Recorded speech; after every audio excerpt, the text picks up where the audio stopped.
Death Day celebration. Sharon Horne-Ellstrom here, talking about my journey as I transition from the brick and mortar world to the offline world. Brick and mortar, corporate America, quarter century in corporate America, and in addition to that, businesses on the side, like 27 different businesses and industries.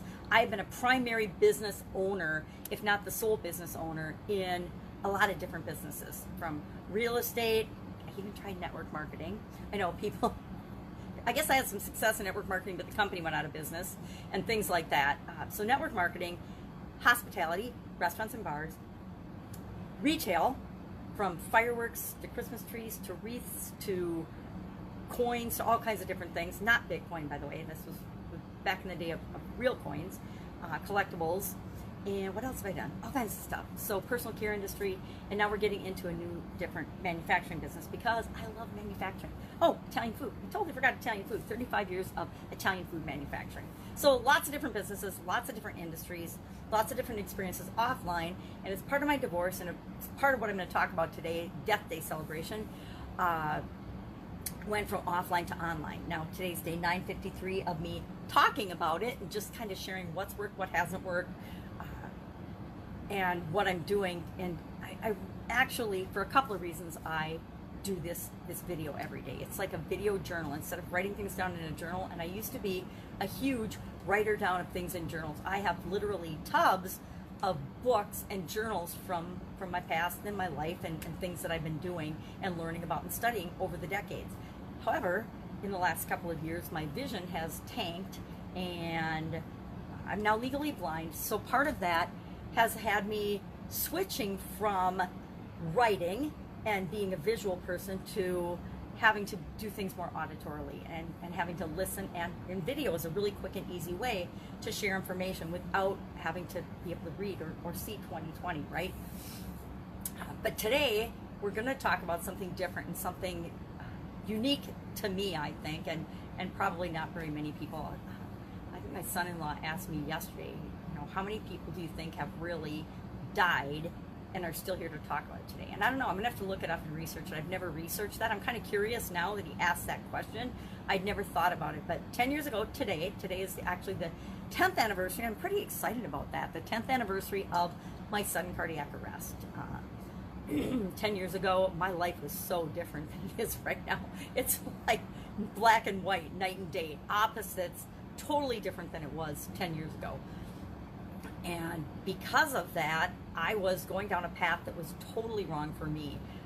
On the outside, it looked awesome. On the inside, I was dying because it was totally and completely the opposite of who I was and how I wanted to show up in the world. And as a result of that and a whole bunch of other things that were going on in different areas of my life, I literally shut down, turned off instantaneously. My heart stopped. And fortunately for me, it stopped in the right place where somebody knew CPR and could help me until the paramedics got there, and the ambulance and the police car with the defibrillator that could jump start me.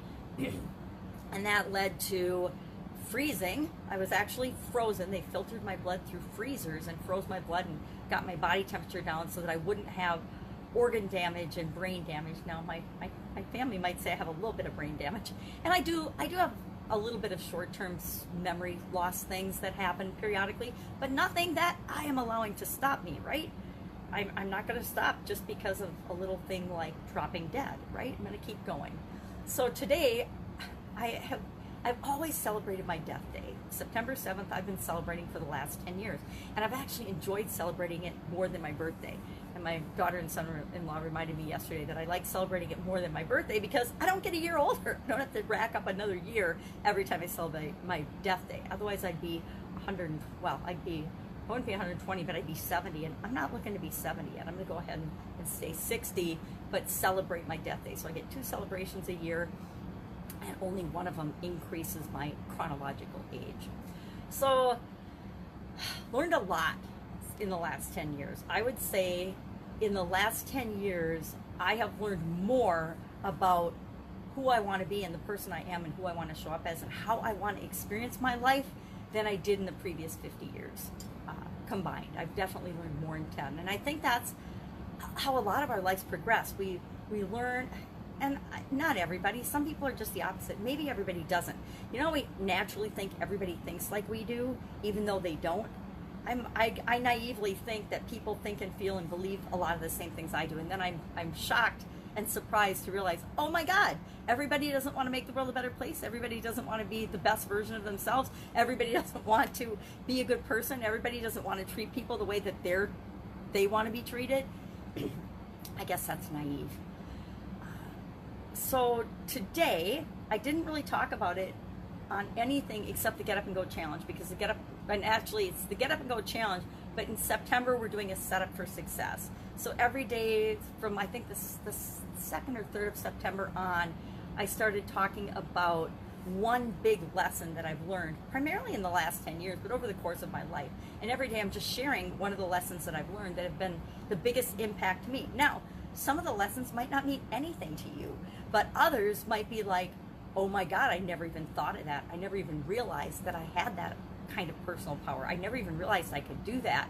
You know, no one ever gave me permission to actually be myself and do and say and be what was right for me. So I think they're fun lessons to share. And like I said, if I can even just help one person to shortcut the process and to avoid some trial and error, to learn or to figure out or to see things from a slightly different perspective, then I feel like it's worthwhile. It's been worth the time and energy to do it. And I actually secretly love doing it. I like sharing the things that I've learned, and that I've learned most of them the hard way, right?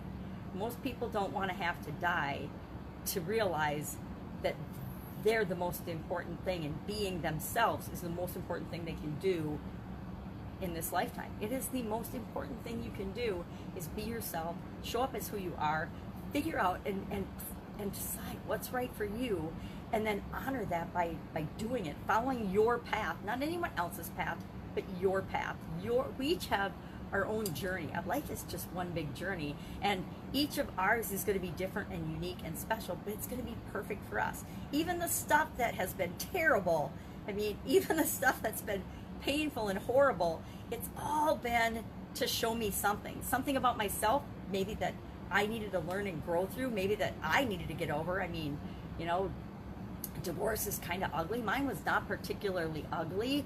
There was the same negative emotions, the same fear of, you know, and feeling like a failure, the same doubt and things that come along with any kind of a change or an experience like that.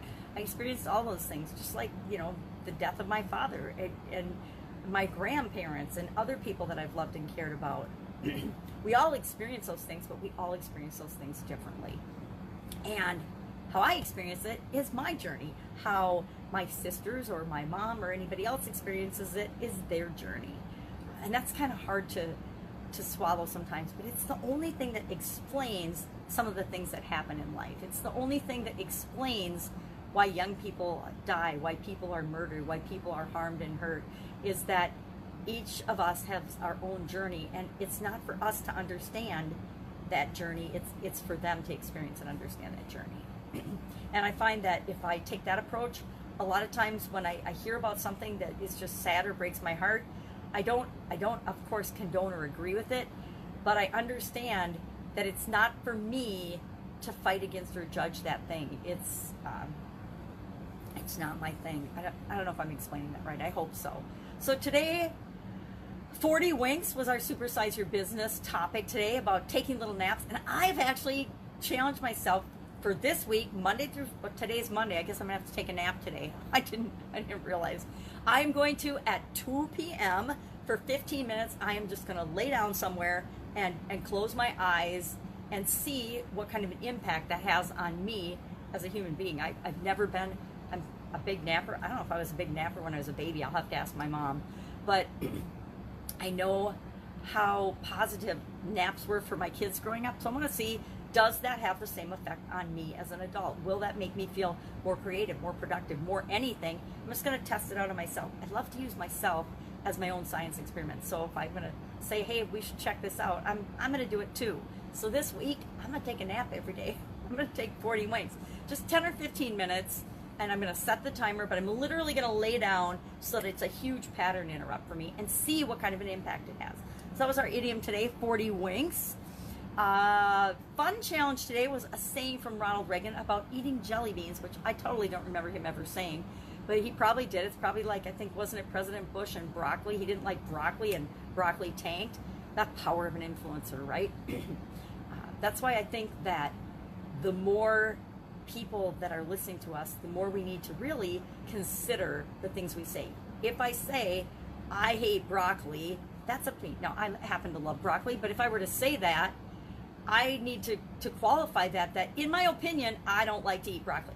I don't like okra. I'm not eating okra, but gosh, heaven help you, bless you if you like okra, and go ahead and enjoy okra. I don't ever want to, and I'm sure I do, influence people sometimes, but I always want to encourage people to think for yourself. Just because anyone else on the planet likes or doesn't like something doesn't mean you should. It's what I hate about famous people endorsements and things. Most of them are paid to say what they say. If you're paid to say what you say, that's not even being authentic or honest or who you are.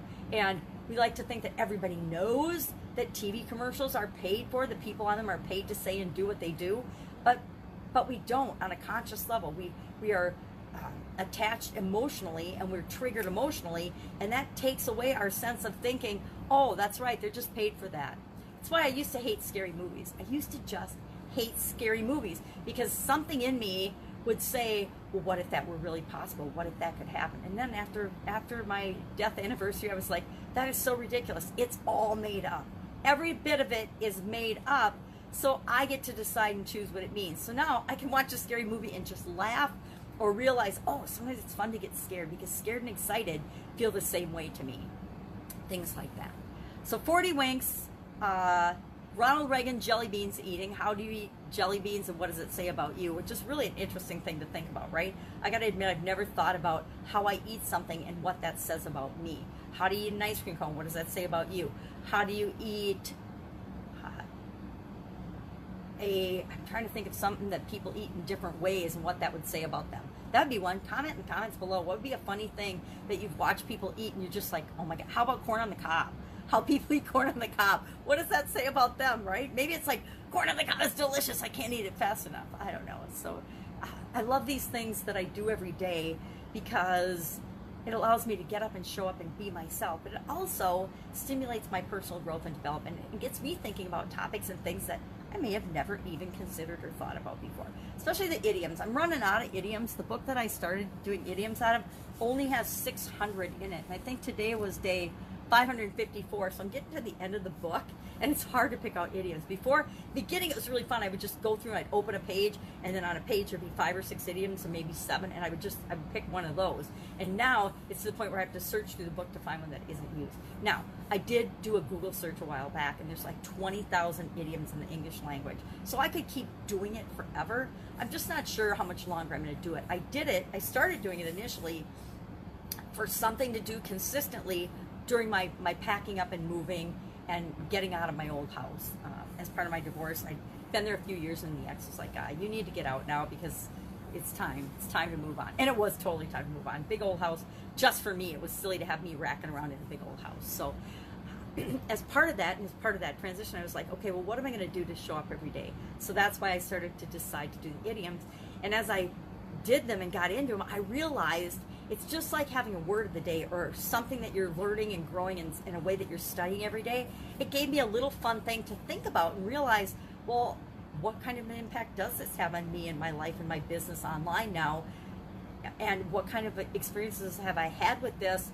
And it's been impacting me and the people I interact with, and I didn't even realize it. That it's, if an idiom or a saying or a word has been around and had a meaning for centuries, it means something, and it impacts people in all different ways based on their experiences and the triggers that are associated with that word or term or phrase. And idioms are fun because the words, what they mean individually, mean something different when they're put together. Even 40 winks doesn't mean blinking your eyes or sleeping 40 anything. It's not like a 40-minute nap. It means short or a few or in an undefined number of minutes, but it's considered a short rest, a short nap, a short break. It isn't, like sleeping all night, like you sleep all night. It means something totally different than actual 40 winks, right? I don't think I can do 40 winks. I don't know if I can even wink anymore. I probably can't. I've had so many eye funky things go on, I don't think I can wink anymore. I used to walk around with one eye shut all the time because one eye or the other was sick. I used to get lots of bad inflammation in my eyes, which has, of course, effed up my eyes for life. That happens sometimes. All right, that's it. That's what I'm working on today. That's what I'm thinking about. I'm actually going to have a really fun day celebrating my death day, my 10th anniversary of my death day. The reason I'm excited about it is because most people that have a sudden cardiac arrest don't live 3 years or 6 years, much less 10 years. So I am stoked, and I plan on being here for at least another, I don't know, how old am I? 20, 40 years? I don't know if I want to live to be 100, but it'd be kind of fun. We'll see. If I can help you in any way, hit me up and ask in the comments below. Otherwise, I will be with you tomorrow just to update you on what's going on, what's working, what's not, with respect to my transition from the offline to the online world. Online challenges, book, courses, I've done all kinds of things. If you have a question about any of the possible things, webinars, ClickFunnels, sales funnels, high ticket sales, any questions, hit me up in the comments below. If I don't know the answer, I am sure, I'm 100% confident that I can hook you up with someone that does. All right, have a great day. I will, of course, be with you tomorrow. Bye.